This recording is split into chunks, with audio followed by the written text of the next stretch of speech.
Hello everyone, how are you all? My name is Prashant Kumar और आज की पॉलिटिकल साइंस की मास्टर क्लास में आप सभी का स्वागत है, जिसमें हम एफ कैट के लिए और कोस्ट गार्ड एग्जाम के लिए, that is CG CAT exam, हम लोग इसमें पॉलिटिकल साइंस पे अपना फोकस करेंगे। मास्टर क्लास इसलिए क्योंकि हम लोग बहुत बेसिक से स्टार्ट करेंगे and I will take you all around the all aspects of polity, और हम इसमें अपनी पूरी पॉलिटी कवर करेंगे। इस वीडियो का एक सेकंड पार्ट भी होगा जिसमें हम सारे एमसीक्यूज कवर करेंगे। ये वीडियो काफी लंबी होने वाली है, तो इफ यू वांट बीच में आप 5 मिनट का एक ब्रेक ले सकते हैं, but not more than that. कोशिश करना है आपको इस वीडियो को वन गो में खत्म करना है, ठीक है? You just need to finish it in one go. Okay, moving ahead.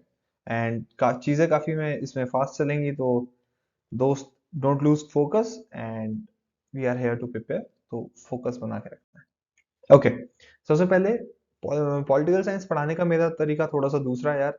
आप लोगों ने लक्ष्मीकांत अगर बुक रेफर करी है तो आप लोग fundamental rights and from part 1 part 2 part 3 ऐसे पढ़ना स्टार्ट करते हो, बट मैं वहां से स्टार्ट करता हूँ जहाँ से क्वेश्चंस ज्यादा पूछे जाते हैं, and that is my trick to score more marks.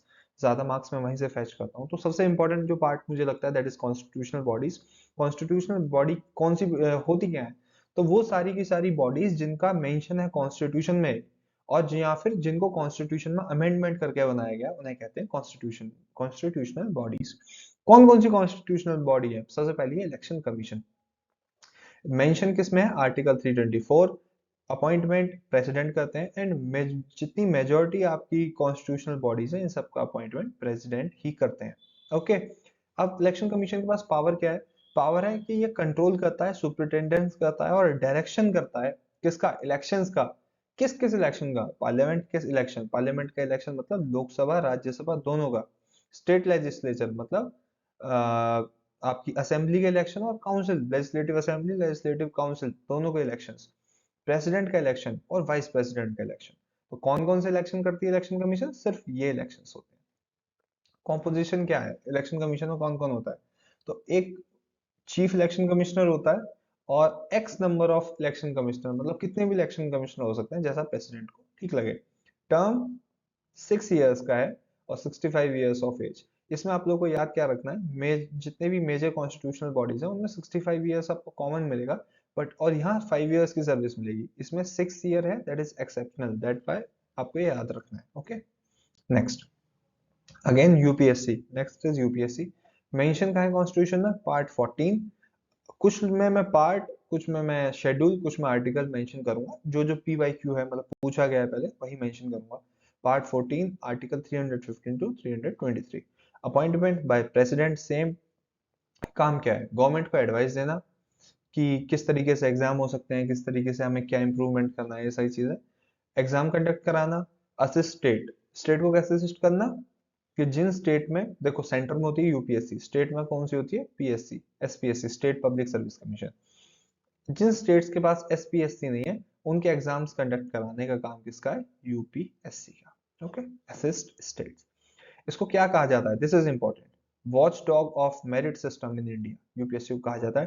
Term is 6 years और 65 years of age, same. Finance commission, article 280, most important, याद रखना है। Quasi judicial body. Quasi judicial body का मतलब क्या है? कि इसके पास पावर है कि एक सिविल कोर्ट की तरह भी काम करती है, ठीक है? कि ये अपने आप में अपने अंडर कोई भी केस ले सकती है, कोई फैसला सुना सकती है, ये सारी चीजें। प्रेसिडेंट हर 5 साल में इसका गठन करते हैं, और एक एडवाइजरी बॉडी है। कैसे? कि ये एडवाइस करती है गवर्नमेंट को कि हम किस तरीके से अपने फाइनेंसेस को मेंटेन कर सकते हैं। काम मेजरली क्या है? Works on distribution of taxes, कि सेंटर और स्टेट के बीच कैसे टैक्सेस का डिस्ट्रीब्यूशन होगा। ग्रांट एंड एड, कि कोई ऐसा स्टेट जो कि वीक है, जैसे कि आपका उत्तराखंड हिली रीजन है, यहाँ पे इतने ज्यादा इनकम के सोर्सेज नहीं है, तो फिर आप जो गवर्नमेंट है वो किस तरीके से, सेंट्रल गवर्नमेंट किस तरीके से मदद करेगी, ठीक है? और बाकी सारे मैटर जो भी प्रेसिडेंट पूछना चाहते हैं और प्रेसिडेंट काम करने को बोलते हैं कि यार ये काम तुम्हें करना है, वो सारे काम फाइनेंस कमीशन करती है। NCSC, national commission for schedule caste. Article 338, important ये है, 65th constitutional amendment act, CAA का मतलब है कॉन्स्टिट्यूशनल अमेंडमेंट एक्ट, के थ्रू इसकी बॉडी बनी थी। बट 89 कॉन्स्टिट्यूशनल अमेंडमेंट एक्ट 2003 से ये बॉडी एक कॉन्स्टिट्यूशनल बॉडी, जो इसका दर्जा है वो इसे इससे मिला था। ठीक है। Works as civil court, this is gives advice to government for the development, welfare and socio-economic upliftment of SC, मतलब शेड्यूल कास्ट के अपलिफ्टमेंट के लिए वर्क करती है। NCST आर्टिकल 338 है, 89 CAA के through same. both NCSC and NCST are formed by president, have powers of civil court, और ये किसके वेलफेयर के लिए काम करती है? STs के वेलफेयर के लिए। Special officer of linguistic minority, linguistic क्या होती है? लैंग्वेज कह सकते हैं। इंडिया में वो सारी लैंग्वेज जो कम बोली जाती हैं, मतलब जिसके बोलने वाले लोग काफी कम है, उन माइनॉरिटीज को ध्यान रखने के लिए कौन है? Special officer for linguistic minority. Article 350B part 17, president decide the qualification, tenure, salary, मतलब कॉन्स्टिट्यूशन में मेंशन नहीं है कि इसका क्वालिफिकेशन क्या होगा, टेन्योर क्या होगा, सैलरी क्या होगी, ये सब प्रेसिडेंट डिसाइड करता है। हेड ऑफिस इलाहाबाद में, और रीजनल ऑफिस, 3 रीजनल ऑफिस है, first in Belgaum, second is in Chennai, third is in Kolkata. और ये अपनी सबमिट रिपोर्ट किसके थ्रू करता है? प्रेसिडेंट को करता है। प्रेस, जहां पे भी ये प्रेस मिले, दैट इज प्रेसिडेंट, थोड़ी थोड़ी शॉर्ट फॉर्म्स यूज करिए मैंने। सबमिट करता है अपनी रिपोर्ट प्रेसिडेंट को through minority minister. Okay. Important body है CAG, article 148, very important, you have to remember this. This is also important, also known as AKA, means also known as guardian of the public purse in India. Okay, appointed by president, 65 years of age and 6 years का इसका tenure रहेगा। कि powers and duties given by parliament, this is very important। पिछली बार duties क्या क्या होंगी ये कौन बताया था अब तक? President, but this time CAG को कौन बताता है कि उसकी ड्यूटीज, उसकी पावर्स क्या है? ये बताती है पार्लियामेंट। और ये तीनों तरीके का account, consolidated, contingency and public fund, union, state और यूटीज तीनों के चेक करता है। ठीक है। Next is attorney general of India, article 76, important है। Highest law officer of country, इसको अपॉइंट कौन करता है? ये गवर्नमेंट के लिए काम कर रहा है, तो हाईएस्ट वकील है किसका? गवर्नमेंट का वकील है। AGI resigns when the council of ministers sink, suppose एक नो कॉन्फिडेंस मोशन पास हो गया, तो सारे के सारी ये जो गवर्नमेंट है, गवर्नमेंट तो रिजाइन करेगी ही करेगी, साथ में रिजाइन कौन करेगा? Attorney general of India, that is very important. ठीक है। Advice president of government matters, government के जितने मैटर्स हैं उन पे ये एडवाइस करता है, खासतौर से कैसे? लीगल मैटर्स पे। High court and supreme court में अंडर आर्टिकल 143 ये अपियर होता है गवर्नमेंट के लिए। और right to speak and take part in parliament है इनके पास अंडर आर्टिकल 88 की, पार्लियामेंट की सारी प्रोसीडिंग्स में बोलते भी हैं और पार्टिसिपेट भी करते हैं। इनकी पावर्स और प्रिविलेजेस और इम्यूनिटीज एक एमपी के मेंबर ऑफ पार्लियामेंट के बराबर ही इन्हें पार्लियामेंट की प्रिविलेजेस और पावर्स मिली हुई हैं, आर्टिकल 105 ये बात बोलता है। Advocate general of the state, जैसे एजीआई जो है वो सेंटर के लिए है, सेम वैसे ही एजीएस आर्टिकल 165 के अंडर में स्टेट के लिए है। ठीक है। मूविंग हेड, अब हम कुछ नॉन कॉन्स्टिट्यूशनल बॉडी डिस्कस करेंगे, मेनली एक ही करेंगे क्योंकि वो बहुत इंपॉर्टेंट है। ठीक है। नॉन कॉन्स्टिट्यूशनल बॉडी का मतलब ये है कि वो कॉन्स्टिट्यूशन में उसका जिक्र नहीं आता, वो पार्लियामेंट ने एक रेजोल्यूशन पास करके, मतलब एक लीगल मेथड के थ्रू उसको बनाया है। ठीक है। और वो है national human right commission, tenure 5 साल का। अब तक हम 6 इयर्स का पढ़ रहे थे, the tenure is of 5 years और 70 इयर्स ऑफ एज। 70 क्यों? क्योंकि इसके जो चेयरमैन हैं वो चीफ जस्टिस और जज ऑफ सुप्रीम कोर्ट। ठीक है।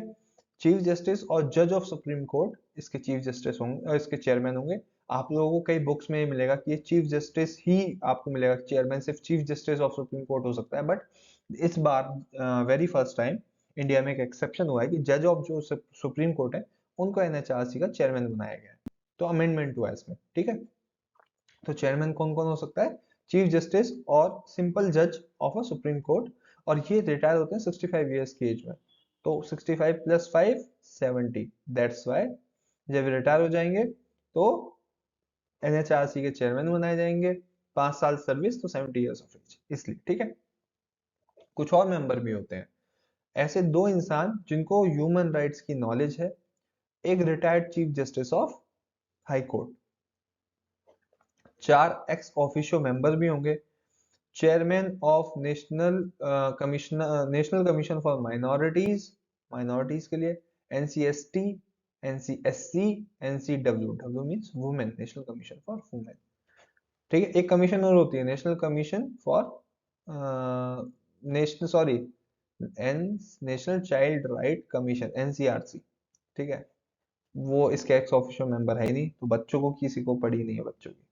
कमीशन हैव सिविल पावर्स, इसके पास सिविल पावर भी होती है। अदर इंपॉर्टेंट कॉन्स्टिट्यूशनल बॉडीज, बाकी सॉरी कॉन्स्टिट्यूशनल डायमेंशंस, अब डिफरेंस देखना। कॉन्स्टिट्यूशनल बॉडीज वो थी कि जो कि एक ग्रुप ऑफ मेंबर्स के थ्रू बनाई गई थी और उनका एक स्पेसिफिक पर्पस को सर्व कर रही थी, बट कॉन्स्टिट्यूशनल डायमेंशंस अलग है। जो डायमेंशंस है उसमें आएगी पहली लैंग्वेजेस। ऑफिशियल लैंग्वेजेस क्या होंगी, इसका जिक्र कॉन्स्टिट्यूशन के पार्ट 17 में हुआ है, अंडर आर्टिकल 345 टू 351। ठीक है, दिस इज इंपॉर्टेंट क्योंकि एफकेट में ऐसे सवाल पूछे जाते हैं, ये पूछा भी गया था। फर्स्ट लैंग्वेज कमीशन अंडर बीजी खेर, बीजी खेर के अंडर में प्रेसिडेंट ने पहली लैंग्वेज कमीशन बनवाई थी। ठीक है, आर्टिकल 351 कहता है कि हमें हिंदी को डेवलप करना है। ये सारे इंपॉर्टेंट आर्टिकल्स हैं जो आपको याद करने हैं। आर्टिकल 348 कहता है language of judiciary and text, ये जुडिशरी की लैंग्वेज क्या होगी, जो कि इंग्लिश है। High court and supreme court में इंग्लिश ही लैंग्वेज है। ठीक है, ये बात कहाँ है, ये आर्टिकल 348 में लिखी हुई है। ये मैंने सॉरी आगे मेंशन नहीं किया, language of high court and supreme court is English until parliament changes, जब तक पार्लियामेंट उसे चेंज नहीं करती। इस वीडियो को आपको 1.5x की स्पीड पे या 1.25x की स्पीड पर देखते रहना है। ट्रिब्यूनल्स, ये कुछ इंपॉर्टेंट ट्रिब्यूनल्स के फैक्ट्स हैं जो मैं आपको जल्दी जल्दी बता देता हूँ। 42nd कॉन्स्टिट्यूशनल अमेंडमेंट एक्ट के अंडर पार्ट 14 आर्टिकल 323 ए 323 बी के अंदर बनी है। ए मतलब एडमिनिस्ट्रेटिव, इतना याद रख लेना, शॉर्ट ट्रिक, एडमिनिस्ट्रेटिव। इसमें एडमिनिस्ट्रेटिव का मतलब ये है कि इसमें सारे के सारे एडमिनिस्ट्रेशन वाले फैसले होते हैं। एडमिनिस्ट्रेशन में कौन कौन आता है, civil officer, civil servant, arm forces के ऑफिसर, सिविल सर्वेंट में आईएएस, आईपीएस, आईएफएस, और आपके group A officers, gazetted officers, arm forces के ऑफिसर्स, तो ये सारे के सारे। और बहुत रेप्यूटेड पोस्ट के जो लोग हैं उनके साथ ये ट्रिब्यूनल डील कर रहा है, तो इसको सिर्फ पार्लियामेंट बना सकता है। ठीक है, क्योंकि बहुत इंपॉर्टेंट लोगों के साथ ये डील कर रहा है। और 323 बी ये टैक्स के लिए भी है। लैंड, अगर आपका कोई लैंड का मैटर हो गया तो भी आप ट्रिब्यूनल जा सकते हो। लेबर, रेंट या एक्स वाई जेड कोई भी मैटर इसको पार्लियामेंट भी बना सकती है और स्टेट लेजिस्लेचर भी बना सकती है। इसका एक चेयरमैन होता है, 65 अदर मेंबर्स होते हैं। ठीक है, मतलब इंडिया में टोटल कितनी सारी ट्रिब्यूनल्स हो गई है, 65 मेंबर्स से आप सोच सकते हो कितनी सारी ट्रिब्यूनल्स हैं। अपॉइंटेड बाय, इन ट्रिब्यूनल्स के चेयरमैन को और मेंबर्स को कौन अपॉइंट करेगा, a selection committee chaired by a supreme court जज। ये सुप्रीम कोर्ट जज कौन होगा, जो चीफ जस्टिस ऑफ इंडिया जिसे पसंद करेंगे उसको ये पोस्ट दे देंगे। पॉलिटिकल पार्टीज, अब इसमें एक ही सवाल आता है बार बार घूम फिर के, नेशनल पार्टीज। अब देखो यार, कुछ इन्फो जो है इसमें वो एफकेट से अलग हटके सीडीएस के लिए भी है। I just want you to prepare for that at the same time. कुछ कुछ इन्फो, सारे इन्फो नहीं, बहुत थोड़ा सा आपका ट्विस्ट जो है वो सीडीएस के लिए भी ऐड किया गया ताकि आपकी प्रिपरेशन अभी से ही हो सके। नेशनल पार्टी, नेशनल पार्टी कोई भी एक पार्टी नेशनल पार्टी तभी बन सकती है वो जब इन तीन में से कोई भी एक कंडीशन जो है वो फुलफिल करे। पहला क्या है, अगर उसकी लोकसभा में 2% सीट है, वो भी 3 स्टेट्स है। ऐसा नहीं कि मैं 6 स्टेट्स में इलेक्शन कंटेस्ट किया और वहां से 2% सीट निकल गई, ऐसा नहीं। लोकसभा की स्ट्रेंथ की टोटल 2% सीट वो किन्हीं 3 स्टेट से बैक कर लेती है, तो that party is a national party. Recognised as state party in 4 states, किन्हीं भी इंडिया के 4 राज्यों में वो स्टेट पार्टी का दर्जा प्राप्त करी हुई है तो। या फिर 4% सीट अगर उसे लोकसभा में मिल जाती है, सॉरी 4 सीट्स ना कि 4%, 4 सीट मिल जाती है, और 6% of valid votes polled in parliament elections. अगर इलेक्शन में उसे 6% वोट मिल गया और उसने कोई भी 4 सीट्स कब्जा ली तो वो नेशनल पार्टी है।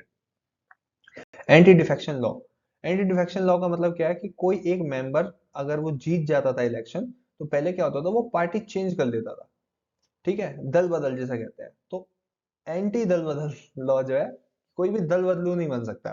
ठीक है, under 52nd constitutional amendment act 1985 और 10th शेड्यूल में भी मेंशन है एंटी डिफेक्शन लॉ किस पे अप्लाई होता है। पहले होता है मेंबर ऑफ पॉलिटिकल पार्टीज, वो एक बार इलेक्शन जीतने के बाद पार्टी चेंज नहीं कर सकते, कर सकते हैं सिर्फ दो केस में। अगर उनकी पार्टी ही टूट गई है, पार्टी टूट गई तो किसी दूसरी पार्टी को ज्वाइन कर सकते हैं। दूसरा, उनकी पार्टी का मर्जर हो गया है किसी दूसरी पार्टी के साथ, पार्टी का मर्जर हो गया है किसी दूसरी पार्टी। अगर मैं कहूँ कि बीजेपी और कांग्रेस जो है वो एक साथ जुड़ गई, या शिवसेना एक साथ जुड़ गई, तो इनके बीजेपी या कांग्रेस के एमएलए जो एमपीज जो हैं वो एक साथ दूसरी पार्टी, किसी भी दूसरी पार्टी में जा सकते हैं, क्योंकि वो दोनों पार्टी अब एक ही है। इंडिपेंडेंट मेंबर, इंडिपेंडेंट मेंबर सब मतलब कि वो इंसान जो किसी भी पॉलिटिकल पार्टी से चुनाव लड़कर नहीं आया, अगर उसने इलेक्शन के बाद कोई पार्टी ज्वाइन कर ली तो अब उसका इलेक्शन खत्म, कैंडिडेचर कैंसिल। नॉमिनेटेड मेंबर, जिसे प्रेसिडेंट ने नॉमिनेट किया है, अगर वो अपने जैसे सपोज वो आज ज्वाइन किया और अब से 6 मंथ का जो टेन्योर था, इस टाइम तक तो उसने कोई पॉलिटिकल पार्टी ज्वाइन नहीं करी, और 6 महीने के बाद उसने पॉलिटिकल पार्टी ज्वाइन करी, तो उसका कैंडिडेचर भी कैंसिल। उसके पास 6 मंथ तक फ्रीडम है कि वो कोई भी पार्टी ज्वाइन कर सकता है। इस सारे मामले में फैसला आखिरकार कौन लेगा, वो है प्रिसाइडिंग ऑफिसर। लोकसभा का प्रिसाइडिंग ऑफिसर क्या है, स्पीकर। और राज्यसभा का प्रिसाइडिंग ऑफिसर कौन है, चेयरमैन। और ये चेयरमैन कौन है, हमारे माननीय वाइस प्रेसिडेंट साहब। ठीक है, अब सेंट्रल गवर्नमेंट पढ़ते हैं, कुछ सेंट्रल गवर्नमेंट के बारे में। सबसे पहले भाई हमारे प्यारे प्रेसिडेंट, पार्ट 5 में इनका जिक्र आता है आर्टिकल 52 टू 78 के बीच में। क्वालिफिकेशन क्या है भाई, 35 साल इनकी उम्र होनी चाहिए, इंडिया के सिटीजन हो, क्वालिफाइड फॉर लोकसभा के इलेक्शन के लिए क्वालिफाइड हो, LS means Lok Sabha. 50 proposal, 50 seconders, मतलब कोई भी इंसान लोकसभा इसका प्रेसिडेंट का इलेक्शन कब लड़ सकता है, अगर टोटल लोकसभा की स्ट्रेंथ से 50 लोग उठकर आए और बोले कि हम चाहते हैं कि ये सपोज अ पर्सन एक्स, हाँ ये प्रेसिडेंट का इलेक्शन लड़े और हम इसका सपोर्ट कर रहे हैं, और फिर इन 50 के समर्थन में और 50 सेकेंडर्स, मतलब और 50 लोग समर्थन में आए कि हाँ कि हम भी समर्थन कर रहे हैं, इस इंसान को इलेक्शन लड़ना चाहिए। Oath bye chief justice of India, इनकी ओथ जो है वो चीफ जस्टिस ऑफ इंडिया दिलाते हैं। टर्म 5 साल का है। रेजिग्नेशन वाइस प्रेसिडेंट को देंगे अपना। एक इम्पीचमेंट की प्रोसेस भी होती है। इम्पीचमेंट क्या होता है, ये आपका एक अच्छा प्रोसेस है जो आपको याद होना चाहिए, पता होना चाहिए। हमें जस्ट वर्ड इम्पीचमेंट पता है। The process to remove the president is impeachment. कैसे होता है इम्पीचमेंट, कि लोकसभा या राज्यसभा किसी भी एक हाउस में एक इनके लोकसभा या राज्यसभा सॉरी किसी भी एक हाउस में ये इम्पीचमेंट की प्रोसेस स्टार्ट होगी। क्या होगा कि अगर किसी भी एक हाउस के, लोकसभा या राज्यसभा के 25% मेंबर यानी 1/4 मेंबर कहते हैं कि कोई भी एक चार्ज लगा देते हैं, एक एलिगेशन लग जाती है इनके ऊपर कि ये एंटी कॉन्स्टिट्यूशनल हैं, इनका कंडक्ट खराब है, ये करप्ट है, या कुछ भी एलिगेशन लगा दिया 25% मेंबर ने, तो क्या होगा, 14 डेज का एक नोटिस जाएगा। एक नोटिस जाएगा प्रेसिडेंट साहब के पास कि भाई 14 दिन के अंदर इस ये चार्ज, ये या तुम्हारे ऊपर एलिगेशन लगी है, इसका जवाब दो। प्रेसिडेंट साहब जवाब दे देंगे। वो जवाब क्या है कि अब सपोज लोकसभा में ये स्टार्ट हुआ, उनके ऊपर एलिगेशन लगी, उन्होंने जवाब भेजा। जवाब क्या है कि लोकसभा वालों ने पढ़ा, वो सेटिस्फाई नहीं हुए, तो वो 2/3 मेजोरिटी से उन्होंने पास किया कि नहीं साहब, ये तो करप्शन का केस लग रहा है, या फिर जो भी घपला है इनको हटाओ। 2/3 वोट दिया और रेजोल्यूशन पास कर दिया कि हम इन्हें हटाना चाहते हैं। अब ये जो दूसरा हाउस है, राज्यसभा में मैटर गया, वो इन चार्जेस को इंक्वायर करेगी, एक इंक्वायरी कमेटी बनेगी, और अगर उसने भी चार्ज सही पाया कि हाँ सही है, तो 2/3 मेजोरिटी के साथ फिर ये पास किया जाएगा। तो दोनों हाउसेस से 2/3 मेजोरिटी के साथ ये रेजोल्यूशन पास होगा और फिर प्रेसिडेंट साहब को हटा दिया जाएगा। लेकिन इंडिया में आज तक कोई भी प्रेसिडेंट हटा नहीं है। ठीक है, तो जो नॉमिनेटेड मेंबर है, जिनको प्रेसिडेंट नॉमिनेट करके खुद लेकर आते हैं, जैसे लोकसभा या राज्यसभा में, लोकसभा रहने देते हैं, राज्यसभा में आपके 12 मेंबर्स ऐसे हैं जिनको प्रेसिडेंट साहब अपॉइंट करते हैं। ठीक है, बाकी सब इलेक्शन लड़के आते हैं। नॉमिनेटेड मेंबर्स वो हैं जिनको प्रेसिडेंट साहब खुद डायरेक्ट लेके आते हैं। तो नॉमिनेटेड मेंबर्स जो हैं वो इम्पीचमेंट में तो वोट कर सकते हैं, बट प्रेसिडेंट साहब के इलेक्शन में वोट नहीं कर सकते। ठीक है, ओनली एमपीज जो है, मेंबर ऑफ पार्लियामेंट, वो इम्पीचमेंट में जो है वो इम्पीचमेंट में वोट करेंगे। प्रेसिडेंट साहब के इलेक्शन में कौन कौन वोट करता है, सारे एमपीज MLAs, ठीक है, ये सब वोट करते हैं, MPs एंड MLAs, और यूनियन टेरिटरीज के MLAs भी, खासतौर से दिल्ली एंड पौंडीचेरी, ठीक है, पुडुचेरी, यहाँ के। बट इनके रिमूवल के लिए सिर्फ MPs जो है वही वोट करेंगे। पावर ऑफ प्रेसिडेंट, प्रेसिडेंट की पावर क्या है? Executive power. कॉन्स्टिट्यूशनल बॉडीज के हेड को अपॉइंट करते हैं और उनके मेंबर्स को अपॉइंट करते हैं। गवर्नर्स को अपॉइंट करेंगे, इंटर स्टेट काउंसिल बनाएंगे, डिक्लेयर एरिया, शेड्यूल्ड एरिया। अगर प्रेसिडेंट साहब कह देते हैं कि भाई आज से देहरादून एक शेड्यूल एरिया होगा, या फिर शेड्यूल ट्राइब एरिया होगा, तो एरिया शेड्यूल ट्राइब डिक्लेयर हो जाएगा। एडमिनिस्ट्रेटर्स इन यूटी, ठीक है, यूटी में एडमिनिस्ट्रेटर्स को अपॉइंट करते हैं, जैसे हमारे यहाँ गवर्नर होता है, वहाँ एडमिनिस्ट्रेटर होते हैं। इनकी लेजिस्लेटिव पावर क्या है? कि ये समन, प्रोरोग, डिसॉल्व कर सकते हैं पार्लियामेंट को। समन मतलब बुलावा, कि आओ सेशन, पार्लियामेंट का एक सेशन स्टार्ट करो, ठीक है। प्रोरोग, टालना, कि भाई कंडक्ट कर, जैसे सपोज आज लोकसभा में हंगामा हो गया, दोनों पार्टीज ने एक दूसरे पे खूब कुर्सियां उछाली और भाई थप्पड़ भी चले, लात घूंसे भी चले, तो प्रोरोग कर देंगे कि अगले 10 दिन के लिए बस टल गया। डिसॉल्व मतलब कंप्लीटली खत्म भी कर सकते हैं पार्लियामेंट को, ठीक है। Calls joint sitting, joint sitting भी बुला सकते हैं। अपॉइंट स्पीकर, स्पीकर को अपॉइंट करते हैं। Nominate members, give permission for money bill, इनकी बिना परमिशन के पार्लियामेंट में मनी बिल नहीं आ सकता, तो सबसे पहले परमिशन देंगे फिर मनी बिल आएगा। Make regulation for UTs, UTs के लिए लॉ, कानून जो है वो यही बनाते हैं, एक्सेप्ट दिल्ली एंड पौंडीचेरी। पुडुचेरी में भी बना सकते हैं अगर वहां पे जो असेंबली है वो सेशन में नहीं है, या अभी इलेक्शन नहीं हुआ है, या कुछ भी कह सकते हैं, तो उस टाइम पर लॉ कौन बनाएगा? प्रेसिडेंट साहब। फाइनेंशियल पावर इनके पास कुछ है, वो कैसी है? कि भाई फाइनेंशियल कमीशन बनाएंगे, first of all recommendation on money bill, money bill लाना है नहीं लाना इनकी मर्जी है। Make annual financial statement, that is budget, budget को क्या कहते हैं? Annual financial statement, laid in parliament, इन्हीं की परमिशन से बजट पार्लियामेंट में इंट्रोड्यूस किया जाता है। No demand for grant in aid except on his recommendation. Suppose मान लेते हैं कि भाई महाराष्ट्र में बाढ़ आ गई, अब सेंट्रल गवर्नमेंट को कुछ ग्रांट देनी है, ग्रांट देनी है महाराष्ट्र को, कि भाई हम 50 करोड़ की ग्रांट दे रहे हैं, ठीक है, आपके रिलीफ के लिए, ठीक है।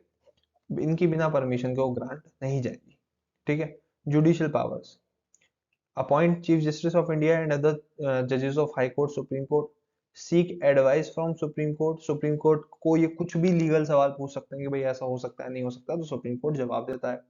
ग्रांट पार्डन, किसी की सजा माफ कर सकते हैं, घटा सकते हैं, नेचर चेंज कर सकते हैं, छुटकारा दे सकते हैं, और कम्यूटेशन, उसकी अवधि कम ज्यादा करना, कठोर कारावास को आपका रेगुलर कारावास बनाना, तो उसका क्या है? अब किसी की सजा माफ कर सकते हैं, फर्स्ट ऑफ ऑल माफी मिल सकती है भाई, कम कर सकते हैं सजा, नेचर चेंज कर सकते हैं, और छोड़ सकते हैं कि भाई ठीक है, ओके दैट्स फाइन, ऐसा मतलब ये सारी आपको ये वर्ड्स याद रखते हैं। पार्डन, रिप्राइव, रेस्पाइट, रेमिशन, कम्यूटेशन, कोई नहीं पूछेगा कि भाई इसका मतलब क्या है। वीटो, अब प्रेसिडेंट साहब के पास कुछ वीटो पावर्स होती हैं। वीटो का मतलब क्या है? अब भाई पार्लियामेंट ने तो अपनी मर्जी से चला ली कि भाई हम ये बिल लेके आए हैं, इस बिल को पास कर दो पार्लियामेंट में, ठीक है, ताकि ये एक एक्ट बन जाए। और भाई क्या, फिर प्रेसिडेंट साहब से भी तो पूछो, उनकी मर्जी है नहीं है। तो प्रेसिडेंट साहब के पास क्या होता है कि पहले जो ये बिल है, ये लोकसभा में पास होगा, राज्यसभा में पास होगा, या फिर पहले राज्यसभा फिर लोकसभा, जो भी है इसमें पास हुआ, यहां से जाता है प्रेसिडेंट साहब के पास। प्रेसिडेंट साहब के पास कुछ ऑप्शन है कि वो क्या कर सकते हैं। वो उस टाइम पे एब्सोल्यूट वीटो का इस्तेमाल कर सकते हैं, वो आर्टिकल 111 में, कि वो उस बिल को इजाजत, एसेंट मतलब इजाजत नहीं देंगे, इजाजत नहीं देंगे, और वो बिल खत्म हो जाएगा, बिल डाइज। और ये सिर्फ किन दो कंडीशन में कर सकते हैं? अगर वो प्राइवेट मेंबर के द्वारा भेजा गया है, मतलब जो किसी पॉलिटिकल पार्टी से बिलोंग नहीं करता, वो है प्राइवेट मेंबर, या फिर change in government before assent, कि सपोज उनके पास कोई बिल आया, उससे पहले गवर्नमेंट गिर गई, तो भाई तो भी वो एब्सोल्यूट वीटो का इस्तेमाल करके उस बिल को खत्म कर देंगे। एक इनके पास वीटो है सस्पेंसिव वीटो। सस्पेंसिव वीटो में क्या होता है कि ये बिल को वापस भेज देंगे कि यार दोबारा से सोचो इस बिल के बारे में, मुझे ठीक नहीं लग रहा।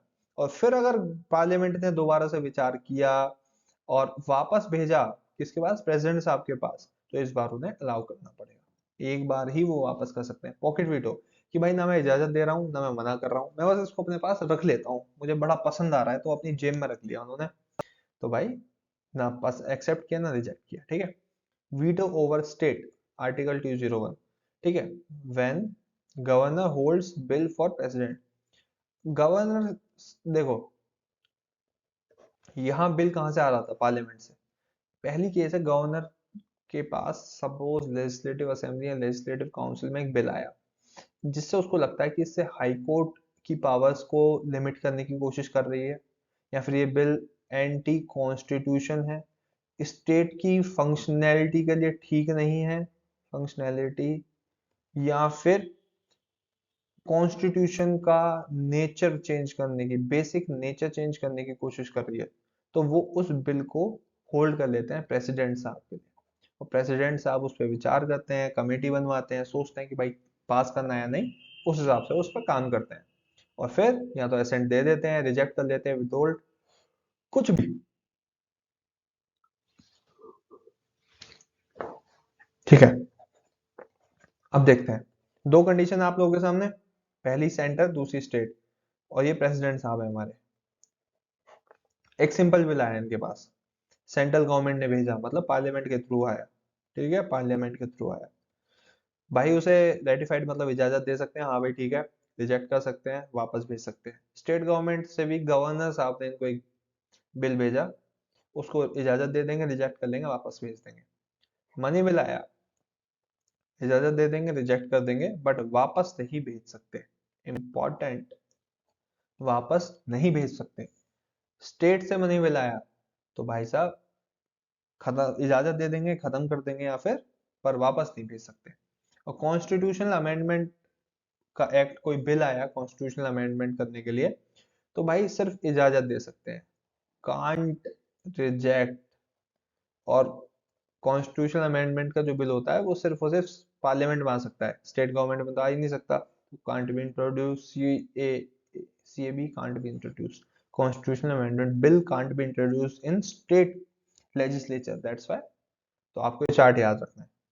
ऑर्डिनेंस मेकिंग पावर होती है प्रेसिडेंट के पास under article 123। Ordinance making power क्या है, जब भी एक हाउस या दोनों हाउस, लोकसभा, राज्यसभा, अगर दोनों ही इस टाइम पे सेशन में नहीं है, अब ऐसा थोड़ा है कि भाई हमारे मेंबर ऑफ पार्लियामेंट 24 घंटे पार्लियामेंट में बैठे रहते हैं, इतने कामकाजी आदमी थोड़ी ना यार वो।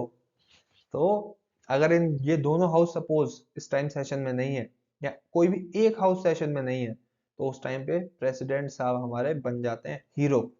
कि भाई अगर देश में सपोज इमीडिएट एक्शन कुछ लिया जाना है या कुछ भी काम होना है, या उनको लगता है कि यार अभी एक लॉ की बहुत ज्यादा जरूरत है और ये देश इंतजार नहीं कर सकता कि पार्लियामेंट बैठे लॉ बनाए, तो वो कहते हैं भाई मैं, तुम्हारा भाई करेगा, तो वो कोई भी एक एक्ट बना देते हैं, बस मस्त आए, लिखा, एक्ट बन गया।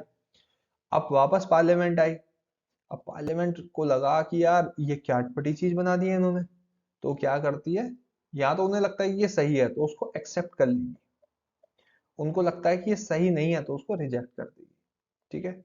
अब एक पार्लियामेंट के एक सेशन से दूसरे सेशन के बीच में टाइम होता है 6 मंथ। सपोज आज पार्लियामेंट का एक सेशन खत्म हुआ, सेशन ए, और इसी दिन प्रेसिडेंट साहब ने रूल बना दिया, 6 महीने ये चला, दूसरा सेशन आया, इस दिन क्या हुआ कि ये सब लोग बैठे हो, इन्होंने सोचा कि यार अब क्या करें, तो इनके सोचने के लिए इनको 6 वीक्स का ही टाइम है, इस बीच में या तो इन्हें एक्सेप्ट करना है या इनको रिजेक्ट करना है। तो एक मैक्सिमम ड्यूरेशन क्या हो सकती है किसी भी ऑर्डिनेंस की, वो है 6 मंथ 6 वीक। अब इसको रिजेक्ट कर लिया तो ये खत्म, 6 महीने 6 हफ्ते बाद ये खत्म, और एक्सेप्ट कर लिया तो ये लॉ बन जाता है, ऑर्डिनेंस नहीं, अभी एक लॉ बन चुका है, ठीक है। तो maximum time period for ordinance is 6 month 6 week. इनके पास कुछ पार्डनिंग पावर्स भी होती हैं जो हमने अभी देख ली, रिप्राई और ये सारी कम्यूट वगैरह, ये आर्टिकल 72 में, ठीक है। आगे बढ़े, वाइस प्रेसिडेंट साहब हमारे भोले वाले, आर्टिकल 63 के अंडर में आते हैं ये। Elected and nominated by member of both the houses, MLA का कोई रोल नहीं है। ओथ कौन दिलाता है? President, term 5 years, removal same as president, formal resolution should be in Rajya Sabha.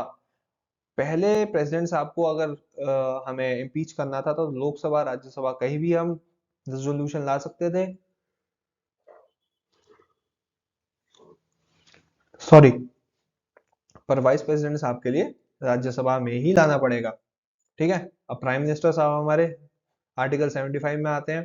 President साहब अपॉइंट करेंगे, oath by president, term 5 years, aid and advice करना है प्रेसिडेंट को, आर्टिकल 74 में इनकी ड्यूटी दी गई है इन्हें। और आर्टिकल 75 क्या कहता है? And very important for AFCAT and CDS, very very important, ministers held office during the pleasure of president. इस बात को भूलना मत। एक बार सुन लिया मतलब याद रखना इसको, रिपीट करो, ministers held office during the pleasure of president, council of ministers collectively responsible to Lok Sabha. Very very important line, इसको रट्टा मारते रहो सुबह शाम। ड्यूटीज प्राइम मिनिस्टर की क्या क्या रहेंगी एडिशनल ड्यूटीज, वो आर्टिकल 78 बताता है। पार्लियामेंट के बारे में कुछ चीजें, लोकसभा राज्यसभा प्रेसिडेंट को मिला के पार्लियामेंट बनती है, क्योंकि एक बिल को पास होने के लिए इन तीनों जगह से गुजरना पड़ता है। राज्यसभा में 250 सीट्स हैं जिसमें से 12 नॉमिनेटेड हैं, लोकसभा में 550 सीट्स हैं जिसमें से 20 यूनियन टेरिटरीज के लिए की हैं। ठीक है, I hope you are understood. Speaker of Lok Sabha जो है उनको कोई ओथ नहीं दिलाता, गार्जियन है ऑफ पावर्स ऑफ लोकसभा, इनको ये भी कहा जाता है। और ये सीक्रेट मीटिंग को अलाउ कर सकते हैं, इनके पास ये पावर है कि अगर सपोज ऐसा लगता है प्राइम मिनिस्टर को हमारे लगा या फिर जो भी लीडर ऑफ द हाउस है उसको लगा कि भाई आज कुछ ऐसा मैटर डिस्कस करने वाला हूँ जो कि नेशनल सिक्योरिटी के लिए बहुत इंपॉर्टेंट है, तो क्या करी जाएगी उस दिन? एक सीक्रेट मीटिंग बुलाई जाएगी। सीक्रेट मीटिंग में क्या होगा कि उसका कोई टीवी पे ब्रॉडकास्ट नहीं किया जाएगा। ठीक है। डिस्क्वालिफिकेशन ऑफ मेंबर्स, मेंबर्स को डिस्क्वालीफाई करना है नहीं, ये भी आपके कौन? स्पीकर साहब ही डिसाइड करेंगे। ठीक है। अब राज्यसभा में जैसे लोकसभा में तो स्पीकर होता है, राज्यसभा में चेयरमैन होता है, और चेयरमैन कौन होगा? Vice president. Votes in the equality of votes, suppose 250 लोग है ना राज्यसभा में, 125 लोगों ने फेवर में वोट किया, 125 लोगों ने किसी बिल के अगेंस्ट में वोट किया, तो ऐसी कंडीशन में क्या होगा? चेयरमैन साहब अपना वोट डाल देंगे, और जहां भी ये +1 पहुंच गया उसी वही साइड जीत जाएगी। ठीक है। सेशन ऑफ पार्लियामेंट, पार्लियामेंट के सेशन में क्या होता है? देखो ये कुछ चीजें हैं पार्लियामेंट के बारे में जो भी मैंने ऐड करी है इसमें आप लोगों को बताने के लिए, सिर्फ जस्ट कि आप लोग समझ जाए। समन, पार्लियामेंट का एक सेशन होता है समन। समन मतलब कि भाई एक सेशन बुलाया गया पार्लियामेंट का। ठीक है। और पार्लियामेंट में एक मैक्सिमम गैप दो सेशन के बीच में 6 महीने का हो सकता है, इसका रट्टा मार लो। Maximum gap between two session is 6 month. NDA के लिए इंपॉर्टेंट है और एफकेट के लिए भी। ठीक है। अब 3 सेशन होते हैं वैसे साल में पार्लियामेंट के, budget session, monsoon session, winter session. ठीक है। एक दूसरा सेशन है पार्लियामेंट का, इसको कहते हैं एडजर्नमेंट। एडजर्नमेंट का मतलब क्या है कि भाई कुर्सी वुर्सी थप्पड़ वप्पड़ चले तो हमने कुछ घंटों के लिए, कुछ दिनों के लिए, कुछ वीक के लिए भाई पार्लियामेंट को बंद कर दिया। एडजर्नमेंट साइन डाई, ये मतलब सिचुएशन ज्यादा क्रिटिकल थी तो भाई कोई फिक्स टाइम नहीं है, हमने फिर कोई मतलब इनडेफिनेट पीरियड के लिए इसको बंद कर दिया। Prorogation ends the whole session, और ये सिर्फ प्रेसिडेंट कर सकता है। ठीक है। प्रोरोगेशन का मतलब ये है कि सपोज बजट सेशन चला 10 दिन और आज खत्म हो गया, तो स्पीकर बोलेगा प्रेसिडेंट साहब को कि साहब एक प्रोरोगेशन का बिल जो है, एक प्रोरोगेशन जो है हमारा, उसे आप पास कर दो और हमारी आज पार्लियामेंट बंद हो रही है। तो प्रेसिडेंट साहब अलाउ कर देंगे, हाँ हाँ भाई बंद कर दो, कोई बात नहीं, मतलब परमिशन प्रेसिडेंट साहब की लगेगी। डिसोल्यूशन, अगर सरकार ही गिर गई तो and the mayor existence of house, government collapse. Important for CDS. Every matter dies except pending in front of Committee on Government Assurance. Suppose एक गवर्नमेंट गिर गई तो उसकी जितने भी पेंडिंग बिल्स थे सब एकदम खत्म हो जाएंगे, चाहे वो किसी भी सेशन में पार्लियामेंट मतलब लोकसभा में पेंडिंग हो, राज्यसभा में पेंडिंग हो, प्रेसिडेंट साहब के सामने पेंडिंग हो, सब खत्म। सिर्फ एक तरीके के जो उसके पेंडिंग बिल्स हैं वो नहीं खत्म होंगे, वो कहाँ है, in front of committee on government assurances, वो जिंदा रहेंगे। डिवाइसेस, भाई कितनी मिस्टेक करी है, डिवाइसेस ऑफ पार्लियामेंट्री प्रोसीजर्स, कुछ डिवाइसेस का इस्तेमाल किया जाता है। कौन कौन से? पहला क्वेश्चन आवर, क्वेश्चन आवर मतलब किसी भी सेशन का जो पहला, सपोज 8 बजे आज पार्लियामेंट शुरू हुई तो पहला 1 घंटा 8 से 9 डेडिकेट होगा क्वेश्चन आवर्स के लिए, फर्स्ट आवर, जिसमें कुछ सवाल पूछे जाएंगे, जिन सवाल के सामने स्टार्ड है उनका मौखिक जवाब देना है और जो अनस्टार्ड है उनका लिखित में जवाब देना है। एक होता है zero hour, zero hour is important और ये हमारा खुद का क्रिएशन है जीरो आवर, क्योंकि ये बहुत इंपॉर्टेंट है। इन क्वेश्चन आवर में क्या होगा कि भाई आपको पहले से बताना पड़ता है कि भाई मैं ये सवाल पूछूंगा। जीरो आवर में क्या होता है कि क्वेश्चन आवर और एजेंडा, आज का सपोज इन लोगों ने एजेंडा बनाया कि हम सी ए या फिर एनआरसी, मान लो एनआरसी हम जो है वो डिस्कस करेंगे, और क्वेश्चन आवर 8 से 9 हो गया और इन्हें 10 से 12 डिस्कस करना था एनआरसी, तो ये बीच में 9 से 10 है ना, इसको कहेंगे जीरो आवर। इसमें कोई भी उठ के सवाल पूछ सकता है, प्रायर बस एक दिन पहले बताना पड़ता है। अब कई तरीके के मोशंस हैं, ये मोशन आपको याद होनी चाहिए बाय हार्ट। पहला है प्रिविलेज मोशन। प्रिविलेज मोशन में क्या होता है कि कोई भी एक जो अपोजिशन का जो एमपी है वो कहता है कि भाई ये फला फला मिनिस्टर जो है गवर्नमेंट में, उसने अपने प्रिविलेजेस का गलत इस्तेमाल किया है, इल्जाम लगाते हैं एक दूसरे पे। Adjournment motion, to draw attention to matter of public importance. इसमें क्या होता है, इसमें होगा ये एमपी 50, कोई भी 50 एमपी उठकर कह दें कि हम एक एडजर्नमेंट मोशन लेकर आ रहे हैं, 50 एमपी यार अपोजिशन के पास भी होते हैं, तो एडजर्नमेंट मोशन आ जाता है। इसमें क्या डिस्कस किया जाता है, इसमें एक पब्लिक के लिए, जो पब्लिक के लिए एक इंपॉर्टेंट कोई भी मैटर हो सकता है, सपोज पानी की स्कैर्सिटी है चेन्नई में, ये मैटर वहां का एमपी जो है वो डिस्कस करना चाहता है, तो अपनी पार्टी के मेंबर को बोलेगा भाई आज तुम्हारा भाई कुछ पूछने वाला है, उसका सपोर्ट करना। तो ये कहेगा एमपी चेन्नई का उठ के, जो हमारे एमपी साहब हैं, कि भाई मैं एडजर्नमेंट मोशन लाना चाहता हूँ, तो उसकी पार्टी के 50 बंदे उठ के कहेंगे हाँ हाँ हम सपोर्ट में। तो ये जाके अपना इशू बताएगा कि भाई पब्लिक के लिए एक इंपॉर्टेंट मैटर है मेरे लिए, मेरा, वो मैं आप लोगों के सामने प्लेस कर रहा हूँ, वो है चेन्नई में पानी की कमी। ठीक है, ये होता है adjournment motion. Censure motion, to sensor council of ministers, ये भी भाई इसमें, ये भी मतलब ऐसे ही, इसको ज्यादा भाव देने की जरूरत नहीं है। सेंसर मोशन एक दूसरे पे बेसिकली इल्जाम ही लगाना होता है और कुछ नहीं।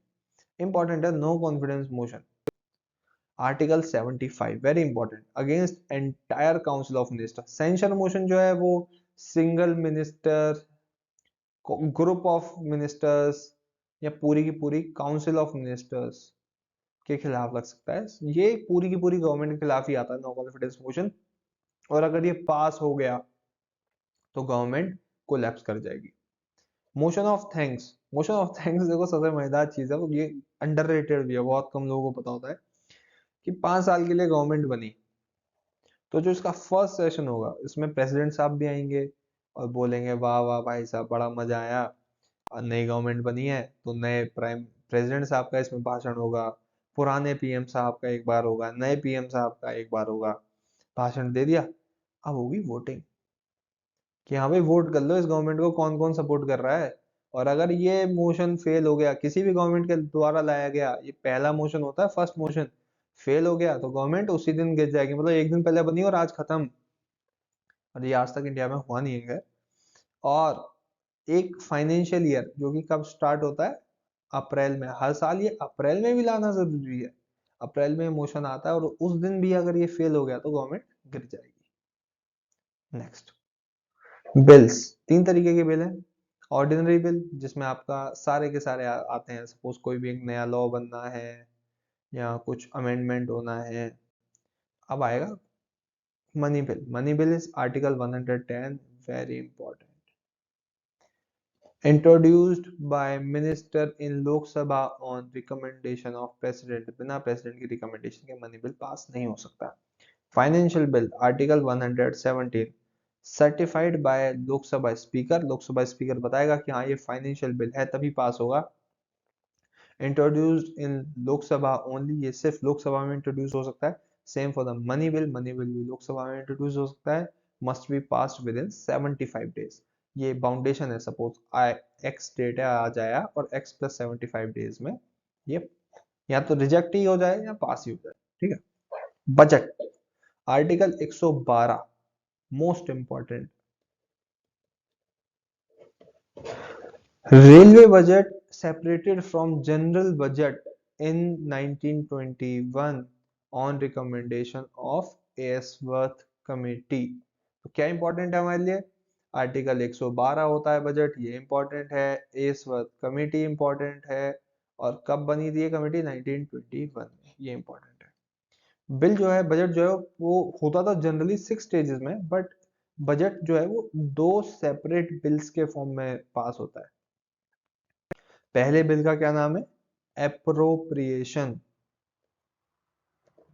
इसमें क्या होता है? इसमें पूरा का पूरा हाउस ये वोट करता है कि हाँ जो गवर्नमेंट ने पैसा बताया है वो एप्रोप्रिएट है, हाँ कम ज्यादा नहीं है भाई, ठीक ठीक पैसे की डिमांड करी है, बहुत ज्यादा की नहीं करी।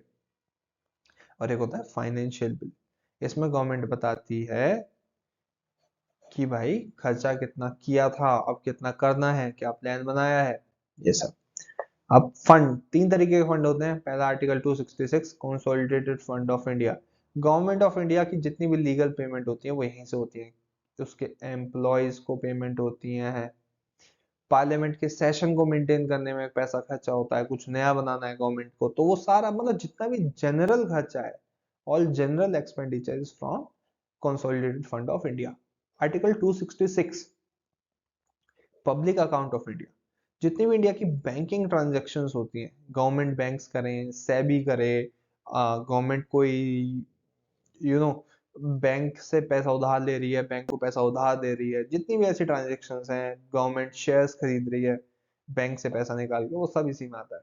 Article 267 contingency fund of India, इसमें क्या होगा कि फॉर अनसीन एक्सपेंडिचर, कोई हादसा हो गया देश में या कोई दिक्कत आ गई, तो वहां पे भाई सपोज अर्जेंट हमें डिफेंस में कुछ खरीदना है, डिफेंस में एक डील करनी है और उसकी कॉस्ट है 500 करोड़, तो ये क्या होगा, कंटिजेंसी फंड ऑफ इंडिया से पैसा निकाल दिया जाएगा, बट इसके लिए पहले पार्लियामेंट में बिल लाना पड़ेगा, फाइनेंशियल बिल, ठीक है। उसमें बताना पड़ेगा हम ये खर्चा कर रहे हैं। ये अकाउंट जो है वो फाइनेंस सेक्रेटरी संभालता है ऑन बिहाफ ऑफ प्रेसिडेंट, ठीक है।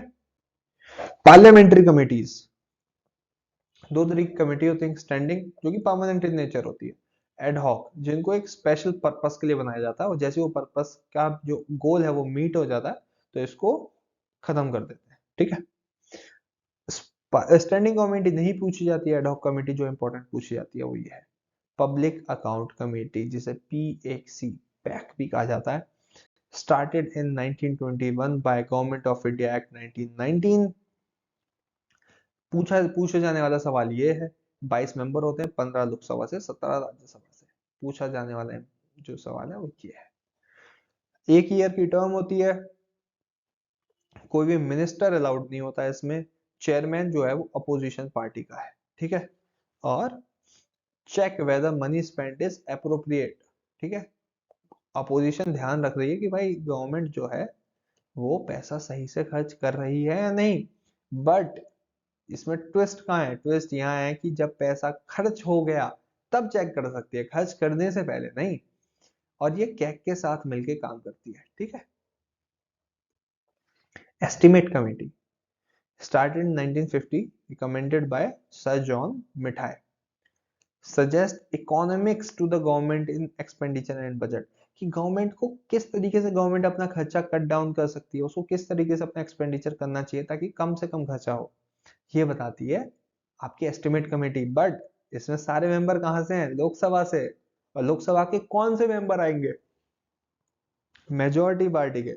तो सोचो कोई पार्टी जो जीत गई है उसके मेंबर अपनी ही पार्टी को बताएंगे कि भाई कम खर्चा कर, तो इस कमेटी का कोई यूज नहीं है।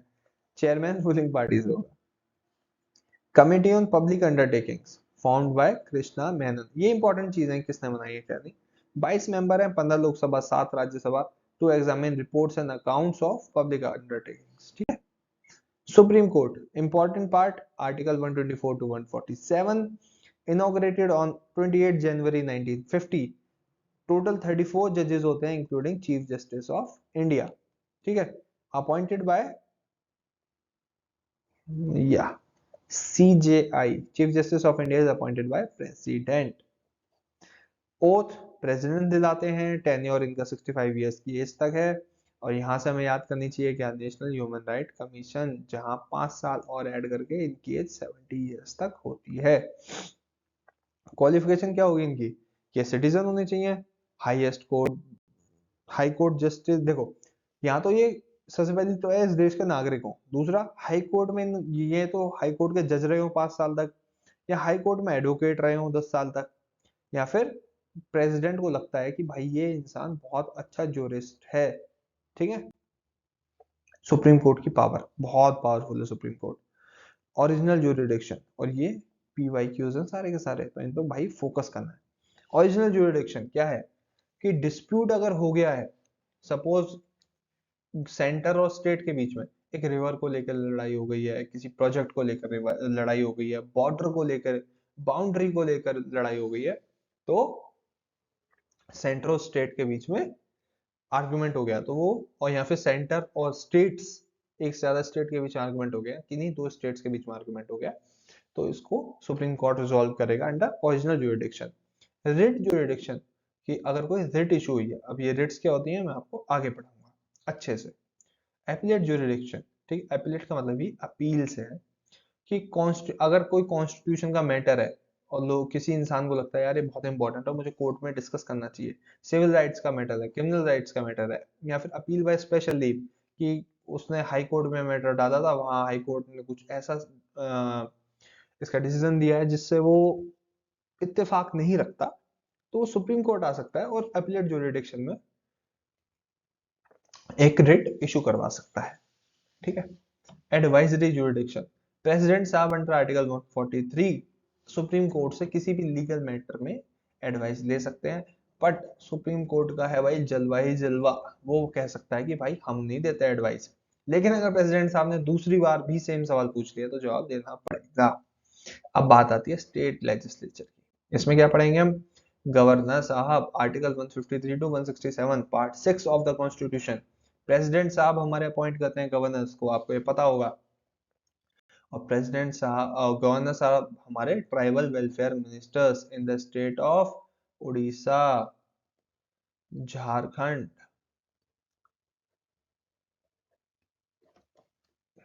छत्तीसगढ़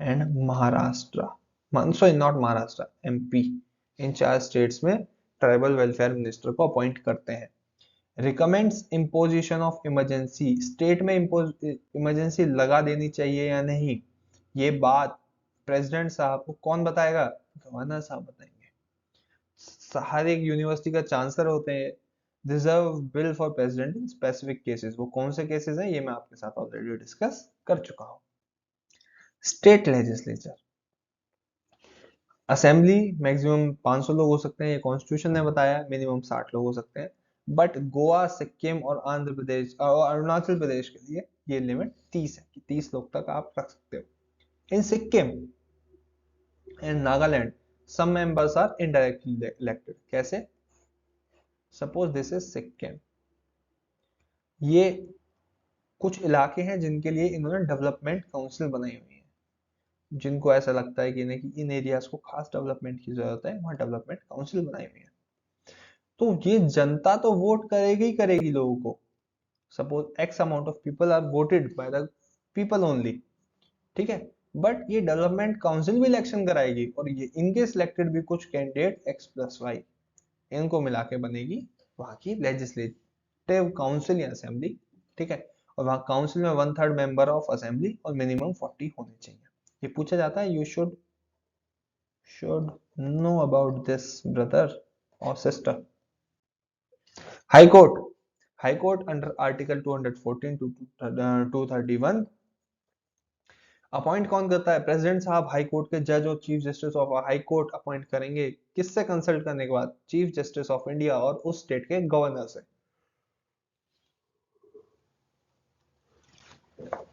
सॉरी गाइस, बात है जब इस वीडियो को बना रहा हूँ तो यार रात का 1 बज रहा है, तो थोड़ा सा नींद आ रही है यार।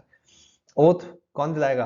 हाई कोर्ट के चीफ जस्टिस को ओथ कौन दिलाएगा, या जज को ओथ कौन दिलाएगा? गवर्नर साहब। टेन्योर कितना है? 62 ईयर्स का टेन्योर है। 62 साल की उम्र तक आप सर्व कर सकते हो, ठीक है। इसके बाद transfer by chief justice of India from one state to another state, ठीक है। Chief justice of India in high court जजेस का ट्रांसफर एक स्टेट से दूसरी स्टेट में कर सकते हैं। Writ jurisdiction under article 226। Supreme court writ issue कर सकता है, ये हमें बताता है आर्टिकल 32। और हाई कोर्ट रिट इशू कर सकता है, ये हमें बात बताता है आर्टिकल 226। आर्टिकल 32 के under writ issue supreme court कब कर सकता है? अगर उसके फंडामेंटल राइट्स को वायलेट करा जा रहा है। लेकिन आर्टिकल 226 में रिट इशू हो सकती है अगर fundamental right plus legal right, कोई सा भी एक राइट जो है वो उस पर हिंड्रेंस आ रही है, उस पर बाधित हो रहा है वो राइट, तो कहा जाता है कि हाई कोर्ट जो है उसकी रिट की पावर ज्यादा है as compare to supreme court. Okay, अब बात करते हैं पंचायत की, जिसे इंडिया में बहुत ज्यादा लोग करते हैं। Article 9, sorry, part 9 of the constitution, article 243 to 243 O, this is O not zero. 11th schedule जो है वो पूरा पूरा पंचायत को रिलेटेड ही है। 73rd constitutional amendment act of 1992 के तहत पंचायत इंडिया में बनाई गई। 3 टायर सिस्टम है पंचायत का, विलेज लेवल, ब्लॉक लेवल, और उसके बाद आपका डिस्ट्रिक्ट लेवल पे, ठीक है। और इसमें क्या है, 5 साल का इनका, आप सपोज प्रधान है ग्रास रूट लेवल पे, आपके चेयरमैन साहब हैं डिस्ट्रिक्ट लेवल पे, जिला पंचायत अध्यक्ष हैं, सदस्य हैं, वो 5 साल के लिए इलेक्ट होते हैं। मिनिमम एज उनकी 21 साल हो सकती है इलेक्शन की। 1/3 सीट जो है, ये सवाल तो यार मुझे भी आती है सीडीएस एफनेट में, कितनी बार देख चुका हूँ यार, एंड इंक्लूडिंग सीएपीएफ, बहुत बार ये सवाल मैं देख चुका हूँ। 1/3 रिजर्वेशन है वुमेन्स का, including SC ST. PESA act of 1996, PESA मतलब panchayat extension to scheduled areas act of 1996 is responsible for the extension of panchayat to scheduled areas, याद रखना। और शेड्यूल एरिया डिक्लेयर कौन करेगा? हमारे प्रेसिडेंट साहब। जैसे पंचायत बनी वैसे municipality. Part 9 of the constitution 243 to 243 74th constitutional amendment act of 1992, schedule 12। 3 tier system इसमें भी है, एज 21 होनी चाहिए फॉर 5 इयर्स। 1/3 रिजर्वेशन इसमें भी है। पंचायत के पास एक पावर और भी है कि वो टैक्स इम्पोज भी कर सकती है, कलेक्ट भी कर सकती है, ठीक है। इम्पोज भी कर सकती है, कलेक्ट भी कर सकती है।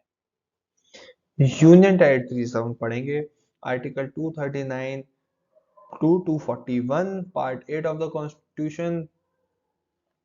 एडमिनिस्ट्रेटेड बाय प्रेसिडेंट, ठीक है, with the help of LG and administrators. ये एक इंपॉर्टेंट लाइन है कि प्रेसिडेंट साहब के ठीक डायरेक्शन में आती हैं आपकी यूटीज। यूटीज प्रेसिडेंट साहब खुद अपनी निगाह बना के रखते हैं, और इस काम में उनकी हेल्प कौन करते हैं? उनके एडमिनिस्ट्रेटर्स और लेफ्टिनेंट गवर्नर्स। लेफ्टिनेंट गवर्नर किन केस में है? दिल्ली और पौंडीचेरी के केस में, और अंडमान निकोबार के केस में। याद रखना है, सिर्फ ये 3 स्टेट्स हैं, 3 यूनियन टेरिटरी सॉरी, जहां पर लेफ्टिनेंट गवर्नर है। President can make laws for UTs except Delhi and Pondicherry. Pondicherry के में बना सकता है कब? जब मैंने आपको बताया था कि सेशन में ना हो कौन, वहां की लेजिस्लेटिव असेंबली या legislative council. Parliamentary system, nominal and real. कैसे पता चलेगा किसी देश में पार्लियामेंट्री सिस्टम? पार्लियामेंट है, प्रेसिडेंट का सिस्टम नहीं, पार्लियामेंट्री सिस्टम है। क्या नॉमिनल एंड रियल एग्जीक्यूटिव होगा? नॉमिनल का मतलब यह है कि दिखावटी, जैसे हमारे यहाँ हेड कैसे माना जाता है? प्रेसिडेंट को। बट रियल कौन है? रियल है हमारे पीएम साहब, वहां है धासु पावर। Majority party rule, dissolution of houses, इससे पता चलता है। फेडरल यानी फेडरल, आपको आसान शब्दों में समझाओ तो सेंटर और स्टेट के बीच में पावर का डिस्ट्रीब्यूशन है। ये किस बात से पता चलता है? ड्यूअल पॉलिटी, सेंटर स्टेट के अलग अलग पॉलिटिक्स है।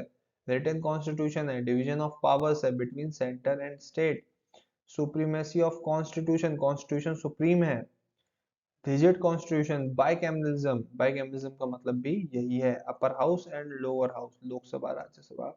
और स्टेट में लेजिस्लेटिव असेंबली, लेजिस्लेटिव काउंसिल और इंडिपेंडेंट जुडिशरी।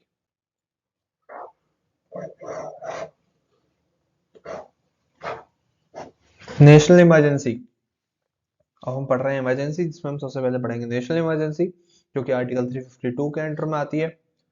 किस केस में इंपोज हो सकती है? Against war, aggression and armed rebellion.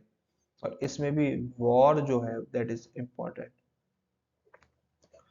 ठीक है, अगर इमरजेंसी लगी है, national emergency in case of war, तो हमारा आर्टिकल 20 और 21 छोड़ के सब कुछ छिन जाएगा, सारे फंडामेंटल राइट्स छिन जाएंगे। और अगर लगी है इन केसेस में तो आर्टिकल 19, 20, 21 छोड़ के सब छिन जाएगा। ठीक है, state executive and legislature keeps working, ये लोग काम करते रहते हैं अपने, इन पर कोई फर्क नहीं पड़ता। सेंटर के पास जबकि सारी पावर आ जाती है कि वो सेंटर में लॉ बना सकता है, स्टेट में लॉ बना सकता है, और जो फेडरल लिस्ट है, कॉन्करेंट लिस्ट, उसमें भी लॉ बना सकता है। नो मैक्सिमम पीरियड, इस इमरजेंसी का कोई मैक्सिमम पीरियड नहीं, कब तक भी चल सकती है। बस पार्लियामेंट को हर 6 महीने में इसको रिन्यू करना पड़ेगा स्पेशल मेजोरिटी से। स्पेशल मेजोरिटी क्या होती है ये अभी मैं आपको आगे सिखाऊंगा। अफेक्ट्स फंडामेंटल राइट्स, ये फंडामेंटल राइट्स को भी अफेक्ट करती है। कैसे? मैंने बता दिया आपको, लोकसभा इस इमरजेंसी को हटा सकता है। अब बात करते हैं प्रेसिडेंट रूल के बारे में। प्रेसिडेंट रूल कब लगेगा? जब प्रेसिडेंट को लगता है कोई स्टेट जो है ना भाई वो निकम्मा हो गया, वो कॉन्स्टिट्यूशन के हिसाब से काम नहीं कर रहा, ठीक है, स्टेट बिकम्स अनकॉन्स्टिट्यूशनल, तो उसके एग्जीक्यूटिव और जब स्टेट खराब हो गया तो भाई उसकी गवर्नमेंट को हटा दो, तो एग्जीक्यूटिव एंड लेजिस्लेटर को हटा दिया जाता है। अब प्रेसिडेंट कानून बनाएगा उस जगह के बारे में। अब मैक्सिमम 3 साल के लिए इमरजेंसी लग सकती है। कॉन्स्टिट्यूशन की सिंपल मेजोरिटी से इस पीरियड को रिन्यू किया जा सकता है। प्रेसिडेंट कभी भी इसको हटा सकते हैं। No harm to fundamental rights, fundamental rights मस्त मजे से रहते हैं। फाइनेंशियल इमरजेंसी इंडिया में कभी नहीं लगी। Directions as president may deem fit. Financial emergency लगने का मतलब है कि इंडिया का फाइनेंशियल सिस्टम क्रैश कर गया है और इंडिया बैंकरप्ट, कंगाल होने जा रहा है, तब फाइनेंशियल इमरजेंसी लगती है। Reservation of money and financial bills for president, फिर प्रेसिडेंट जो है वो रिजर्व कर लेते हैं कि सारे फाइनेंशियल बिल्स और मनी बिल्स भाई अब मैं पास करूंगा। Salary cut can be initiated for employees. हाँ भाई, मेकिंग ऑफ कॉन्स्टिट्यूशन आ गई है कि हमारा कॉन्स्टिट्यूशन बना कैसा था शुरुआत में। आज अगर बहुत देर से मैं कॉन्स्टिट्यूशन कॉन्स्टिट्यूशन करे जा रहा हूँ, तो आज जो कॉन्स्टिट्यूशन है हमेशा से वैसा थोड़ी ना रहा होगा। सबसे पहले जब हमारा कॉन्स्टिट्यूशन बना था तो उसको बनाने के लिए असेंबली आई थी, जिसे हमने कहा था कॉन्स्टिट्यूएंट असेंबली। ठीक है भैया, समझ रहे हो? कॉन्स्टिट्यूएंट असेंबली कहा था हमने उसे। और उसमें कौन कौन था? उसमें ढेर सारी कमेटी थी। पहली ड्राफ्टिंग कमेटी, उसके chairman B.R. Ambedkar. Union power committee, Jawaharlal Nehru. Union constitution committee, Jawaharlal Nehru. Provincial constitution committee, Vallabh Bhai Patel. Advisory committee on fundamental rights, Vallabh Bhai Patel. अब इस इनके अंडर में बहुत सारी कमेटीज आई थी, तो ये सारी सारी आपको याद रखनी है। इंपॉर्टेंट कौन कौन सी कमेटीज है वो मैं आपको बता देता हूँ। तो इंपॉर्टेंट आपके लिए जितनी भी सेंटर बेस्ड कमेटी थी वो नेहरू ने अपने अंडर में रखी थी। ड्राफ्टिंग कमेटी जो है वो B.R. अम्बेडकर साहब जो है हमारे, ठीक है, अम्बेडकर साहब उनके लिए है। जो भी स्टेट रिलेटेड, जो यहाँ देश को यूनाइट करने, लाइक आपकी यहाँ प्रोविंसेस को रिलेटेड, प्रोविंसेस मतलब स्टेट, तो वो वल्लभ भाई पटेल, ठीक है। और एक याद रखना है आपको, स्टेयरिंग कमेटी वो आपको कहाँ मिलेगा, हाँ, rules of procedure committee Rajendra Prasad, और स्टेयरिंग कमेटी ये भी राजेंद्र प्रसाद, तो ये आपको नेशनल फ्लैग कमेटी राजेंद्र प्रसाद, बस आपको इतना याद रखना है। ड्राफ्टिंग कमेटी, ये इंपॉर्टेंट कमेटी है, और इसको याद रखने की एक शॉर्ट ट्रिक है कि लोग कहते हैं उसके नाम याद नहीं होते, तो भाई देखो चेयरपर्सन कौन है, तो आपको याद होगा B.R. अम्बेडकर साहब, ठीक है। अब इस कमेटी को याद करने की शॉर्ट ट्रिक ये है कि इसके हर एक मेंबर्स का नाम कहीं ना कहीं कृष्ण भगवान के नाम पर हमें देखने को मिल जाता है। एन गोपाल स्वामी अयंगर, अल्लादी कृष्णा स्वामी अय्यर, के एम मुंशी। अब एक इकलौते हमारे जो मुस्लिम साहब हैं, इनका नाम तो आप याद रख सकते हो, सैयद मोहम्मद सादुल्ला, एन माधव राव, टी कृष्णमाचारी, ठीक है। इस तरीके से आप इनका नाम याद रख सकते हो। शेड्यूल्स, कितने शेड्यूल्स हैं, और शेड्यूल्स तो यार टोटल देखो 12 हैं, और इन 12 शेड्यूल्स को याद रखने की शॉर्ट ट्रिक है, tears of old PM. T मतलब पहला शेड्यूल इंडिया की टेरिटरी से रिलेटेड है, ई मतलब एनरोलमेंट, और एमोल्यूमेंट्स मतलब तनख्वाह मनख्वाह कितनी दोगे भैया, तो इससे रिलेटेड है। तीसरा अफर्मेशन एंड ओथ, चौथा राज्यसभा से रिलेटेड है। पांचवा scheduled areas except Meghalaya, Tripura, Mizoram and Assam से रिलेटेड है। पांचवा इन चारों से ही रिलेटेड है, ठीक है। फेडरल स्ट्रक्चर से रिलेटेड है आपका सातवां। आठवां ऑफिशियल लैंग्वेजेस, नौवां लैंड रिफॉर्म, 10वां एंटी डिफेक्शन, 11वां पंचायत, और 12वां म्युनिसिपैलिटीज, ठीक है।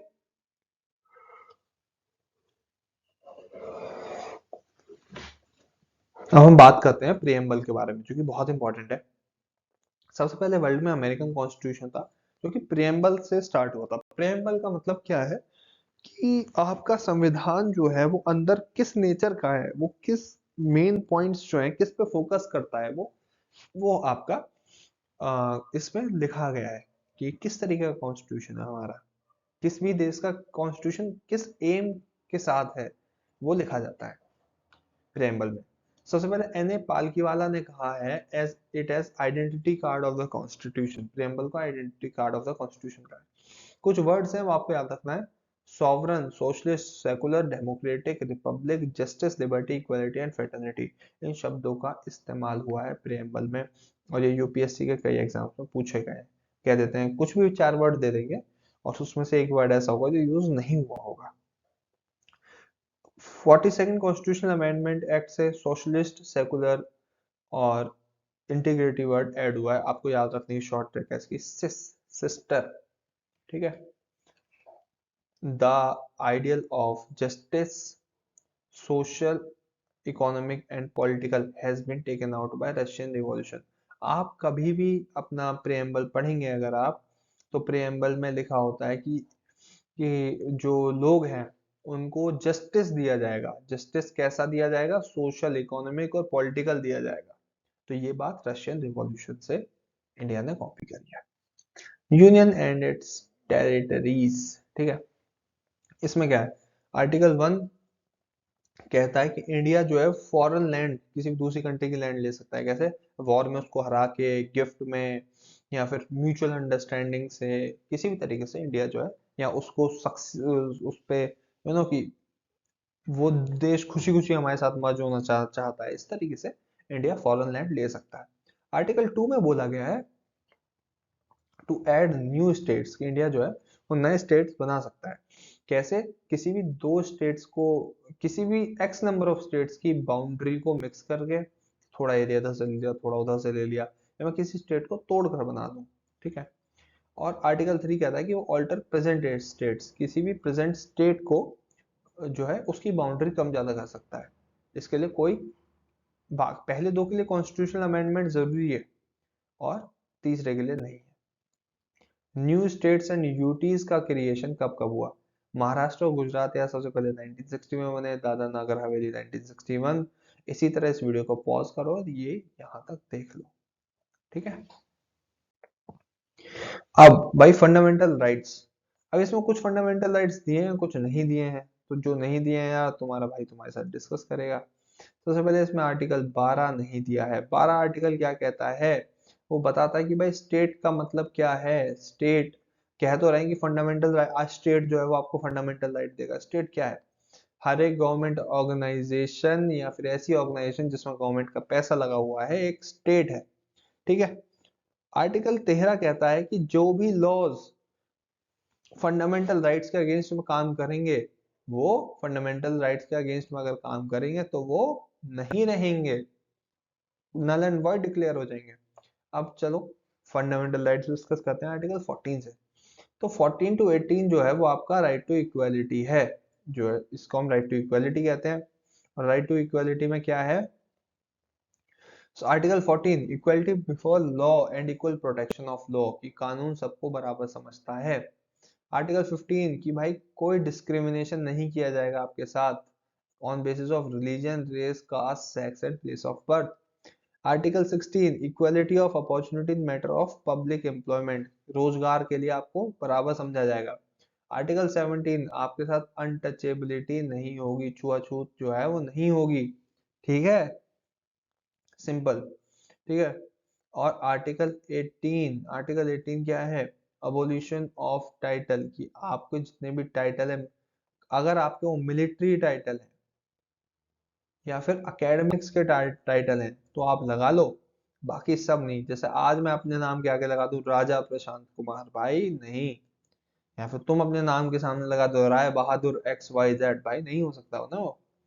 Right to freedom, article 19 to article 22। 19 क्या कहता है कि आप कुछ सारे राइट्स जो हैं, बहुत सारे वो आर्टिकल 19 में मिले हुए हैं। जैसे कि freedom of speech and expression, assembly, association, movement, residence and settlement, business, ये सब कुछ। ठीक है। आर्टिकल 20 क्या कहता है, protection in respect of conviction of offences, अगर आपको पकड़ लिया है किसी ने, पुलिस ने आपको किसी क्राइम में पकड़ा है, तो पुलिस आपको बताएगी कि आपको आपका जुर्म क्या है जिस वजह से आपको पकड़ा जा रहा है, आपको स्टेशन पुलिस स्टेशन लिया जा रहा है। ये सेकंड, पुलिस आपको मजिस्ट्रेट के सामने प्रेजेंट करेगी। ठीक है। थर्ड, पुलिस आपको खुद के खिलाफ गवाही देने के लिए मजबूर नहीं करेगी। तो ये कुछ लॉज हैं जो कि आर्टिकल 20 बोलता है। Article 21 protection of life and personal liberty, कि किसी को भी जो उसने गुनाह किया है उसके अलावा किसी दूसरी सजा के लिए उसको पनिश नहीं किया जा सकता। और जितनी कानून में उसकी सजा लिखी है उतनी ही उसे दी जाएगी, ज्यादा नहीं दी जाएगी। ठीक है। और अगर किसी ने आज कोई गुनाह किया है और आज वो गलत नहीं, और कल को अगर आपने कोई कानून बना दिया कि अब से गुनाह है, तो उस आदमी को सजा नहीं मिलेगी, क्योंकि वो जिस समय उसने वो काम किया वो गुनाह नहीं था। ठीक है। Article 22 protection against arrest and detention in certain cases, कुछ ऐसे केसेस हैं जिसमें आपको अरेस्ट और डिटेंशन से आजादी मिल जाती है। ठीक है। Article 23 and 24 right against exploitation में आते हैं। आर्टिकल 23 की ह्यूमन राइट्स में ट्रैफिकिंग नहीं होगी और उसको बचाना है हमें। और आर्टिकल 24 इसमें क्या होता है कि 14 साल से कम की उम्र का कोई भी बच्चा फैक्ट्री वगैरह में काम नहीं करेगा।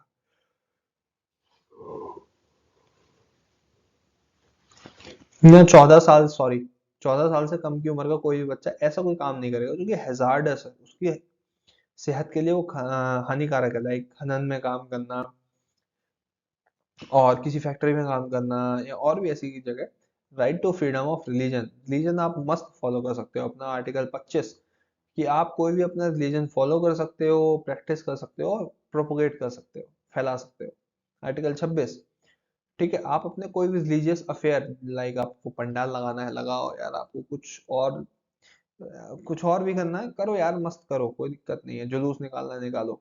आर्टिकल 27 कहता है कि आप रिलीजियस इंस्टीट्यूशन से कोई टैक्स नहीं लिया जाएगा। आर्टिकल 28 कहता है कि आप कोई भी रिलीजियस सेरेमनी जो है वो मस्त आप अटेंड कर सकते हो।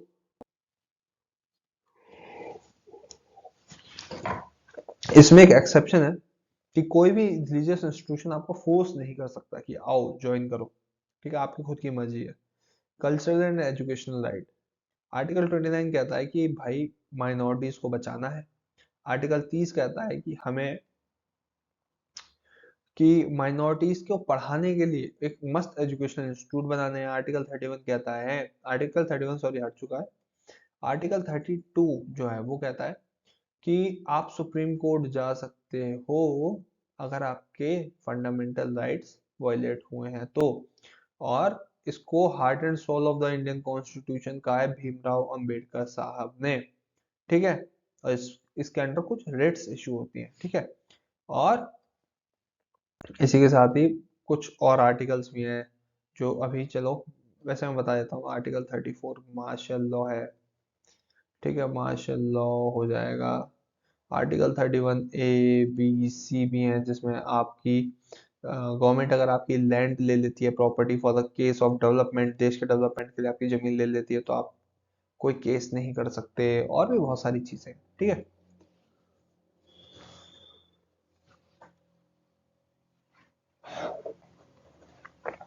रेट्स, रेट्स कौन कौन सी इशू हो सकती है? पहली है हीबियस कॉर्पस। हीबियस कॉर्पस का मतलब you may have the body, कि भाई पुलिस ने किसी बंदे को अरेस्ट कर लिया, अब उसको कोर्ट में पेश ही नहीं कर रहा है, ठीक है। तो कोर्ट क्या करेगा? आप जाओ, आप उस आदमी के रिश्तेदार हो, अनजान हो, जो भी हो, और बताओ कि कोर्ट में जाके कि साहब ऐसे ऐसे हमारा आदमी जो भी है, हमारा बंदा पकड़ा हुआ है। तो कोर्ट हीबियस कॉर्पस इशू करेगी, हाँ भाई पेश करो, क्या बात है। अगला है मैंडेमस। मैंडेमस में क्या होता है? वी कमांड, हम आपको कमांड कर रहे हैं कि जो आपकी ड्यूटी है, पब्लिक ड्यूटी है, उसे आप करो, ठीक है। सर्टी और दी टू बी सर्टिफाइड, इसमें होता है कि to quash the order already passed by inferior court, tribunal और कॉन्स्टिट्यूशनल बॉडी।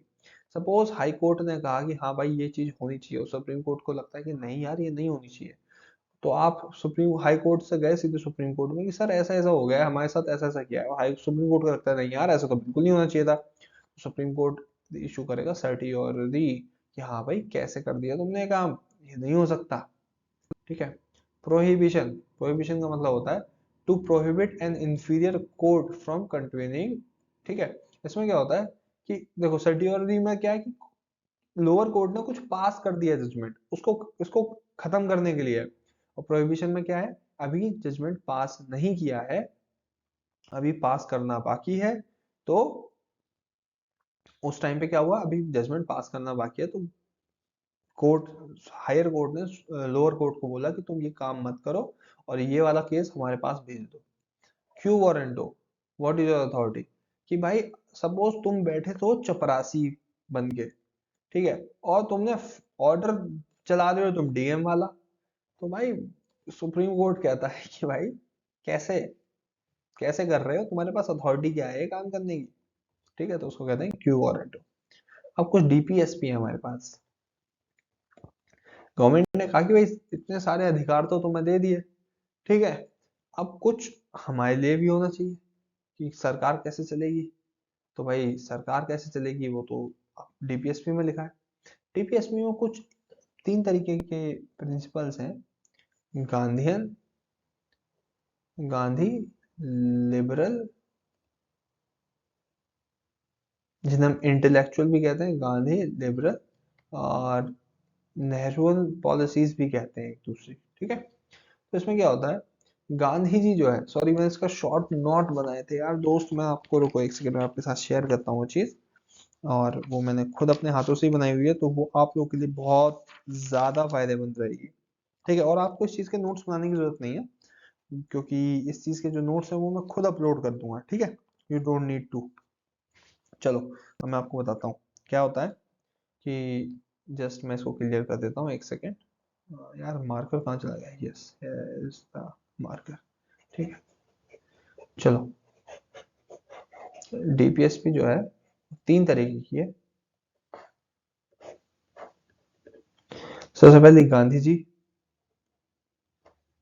लिबरल और सोशलिस्ट, जिसे हम नेहरूवन भी कहते हैं। अब कहीं पे भी वर्ड यूज अगर हो जाए, कौन सा? विलेज, ठीक है, गांव, cotton, cooperative, society, SC ST, intoxicant, या फिर स्लॉटर हाउस, या फिर मिल्चिंग एनिमल भी इसकी जगह स्लॉटर हाउस की जगह यूज हो सकता है। तो सीधे टिक कर देना कि भाई ये गांधीयन प्रिंसिपल है। एक होता है लिबरल प्रिंसिपल, जिसमें भी आपको लगे कि हाँ यार समाज को सुधारने के लिए बहुत आजादी की बातें कर रही है, फ्रीडम दी जा रही है बहुत ज्यादा, हमें बहुत ज्यादा फ्रीडम वाली बातें करी जाती हैं, तो वो है लिबरल। और सोशलिस्ट बच्चे कुछ सारे सोशलिस्ट ही हैं। लाइक इंपॉर्टेंट देखो डीपीएसपी में, ये मेरे ही नोट्स है दोस्त। डीपीएसपी में इंपॉर्टेंट क्या है?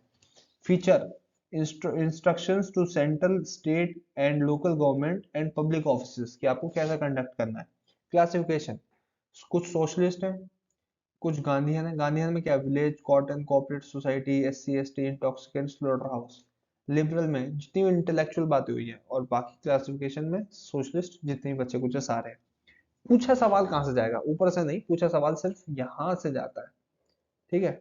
सिर्फ इतना सवाल पूछा जाएगा आपसे इतने एरिया से। कैसे? 42nd कॉन्स्टिट्यूशनल अमेंडमेंट एक्ट से कुछ डीपीएसपी ऐड हुई थी। क्या है वो DPSP? Secure opportunity for healthy development of children, ठीक है, एक ये याद करनी है। Equal justice and free legal aid to poor, participation of workers in industry management, environment and forest and wild life को लेकर। फिर 44th में एक ऐड हुआ, minimise inequalities in income status facilities and opportunities. 86th में वो add हुआ आपका, made elementary education and fundamental right. 97th में ऐड हुआ आपका, प्रमोटिंग कोऑपरेटिव सोसाइटीज। तो आपको सिर्फ पॉज करो इस वीडियो को, पॉज करके सिर्फ यहीं से ही देखो, इससे सिर्फ दिस पॉइंट यहाँ इसको रिवाइज करो। सिर्फ इतने इंपॉर्टेंट डीपीएसपी हैं, इन्हीं को ही बार बार बोल रहा हूँ, यही रिवाइज करो, यहीं से होगा। फंडामेंटल ड्यूटीज की भाई अब बहुत राइट दे दिया तुम्हें, कुछ ड्यूटीज भी दे रहे हैं, इन ड्यूटीज को एक बार रिवाइज कर लेना और मगअप कर लेना, एंड दैट्स इट, हो जाएगा। Amendment and type of majority, मैंने वादा किया था भाई मेजोरिटी क्या कितने तरीके की होती है अभी बताऊंगा। तो मेजोरिटी यार कितने तरीके की होती है? एक मेजोरिटी होती है आपकी सिंपल मेजोरिटी, कि 50% of the members present and voting. Suppose example के लिए कि लोग यहाँ बात होती है राज्यसभा की, 250 मेंबर्स हैं, तो 50 प्रेजेंट एंड वोटिंग, 50% इसका कितना हुआ? 125। बट ये बात कर रहा है प्रेजेंट एंड वोटिंग की, कि उस दिन सिर्फ 200 लोग आए थे, उन्हीं 100 लोगों ने बोल दिया कि हाँ भाई मैं पास कर रहे हैं, हम पास कर रहे हैं इस चीज को, तो वो पास हो जाती है, ठीक है। Special majority, more than 50% of the total members of the house. Total कितने? 250, और उनका हाफ 150। तो अब इसको और अच्छे से समझाने के लिए रुको, मैं एक सिंपल सी मैथमेटिक्स यहाँ पे टेबल बना देता हूँ आप लोगों के लिए, तो आपको अच्छे से याद रहेगा। टोटल लोग मान लेते हैं 250, प्रेजेंट एंड वोटिंग आज मान लेते हैं 200 ही प्रेजेंट है, ठीक है। तो इस हिसाब से यहाँ 100 बंदों में काम हो जाएगा। More than 50% of total members of the house, तो यहाँ 155 प्लस में काम होगा। Simple majority, special majority, a majority of 2/3 of the members of the house present and voting, तो यहाँ 66% में काम होगा। Special majority and consent of state, अगर हम स्टेट लिस्ट को चेंज कर रहे हैं तो फिर ये हो, स्टेट की मेजोरिटी चाहिए। इसमें क्या है कि special majority of the parliament, और आधे स्टेट्स हमारी इस बात को मानने चाहिए। सपोज स्टेट लिस्ट में लिखा है कि पुलिस जो है स्टेट लिस्ट के अंडर में, और आपकी सेंट्रल गवर्नमेंट कहती है आज से पुलिस जो है वो सेंट्रल गवर्नमेंट के अंडर में रहेगी, वो स्टेट प्रोटेस्ट करते हैं। तो अगर आधे स्टेट्स ने कंसेंट दे दिया, 50% स्टेट्स ने कि हाँ भाई बात तो सेंटर की सही है, पुलिस ले लो तो फिर भाई पुलिस चली जाएगी सेंटर के अंडर में, ठीक है। एब्सोल्यूट मेजोरिटी क्या है? एब्सोल्यूट मेजोरिटी है more than 50% of the total membership of the house. Total की भाई 250 सीट्स थी, इलेक्शन तो केवल 230 पे ही हुआ था, और उसमें भी 200 प्रेजेंट थे। कोई फर्क नहीं पड़ता भाई, 250 अगर सीट है तो 125 ही चाहिए। 230 सिलेक्टेड है, हमें फर्क नहीं पड़ता, हमें 125 चाहिए। Effective majority, more than 50% of the effective strength of the house, ठीक है। कि 230 का 50%।